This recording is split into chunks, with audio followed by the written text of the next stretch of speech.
অনেক গল্পই ইসলামের বিপরীত শিক্ষা দেয়। ওয়াইস কারনীর গল্প আপনারা সবাই জানেন, জানেন না? ওয়াইস কারনী কি করছিলেন? দাঁত ভেঙে ফেলেছিলেন। কোন সাহাবী কি দাঁত ভাঙছিলেন? তাহলে ওয়াইস কারনী সাহাবীদের চেয়েও আল্লাহর নবীর বড় আশেক ছিলেন, ঠিক না?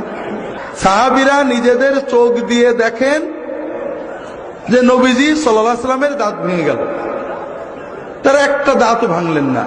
ওয়াইস কারনী দেখেননি, শুধু কান দিয়ে শুনেছেন, মহব্বতে সবগুলো দাঁত ভেঙে ফেলেছেন। কে বড় আশেক? সাহাবীরা চোখে দেখে দাঁত ভাঙলেন না, আর ওয়াইস কারনী কানে শুনে সব ভেঙে ফেলে দিলেন। বড় আশেক কে?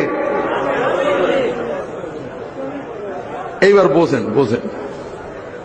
মনে করেন আমার পীর, আমার শায়েখ ফিলিস্তিনে দাজ্জাল বাহিনীর বিরুদ্ধে যুদ্ধ করার জন্য চলে গেছে।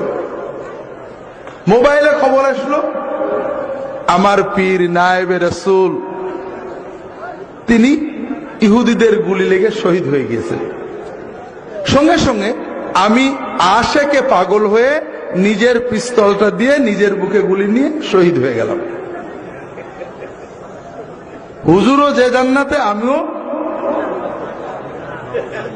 হবে না? আচ্ছা, অত দূরে নাই গেলাম।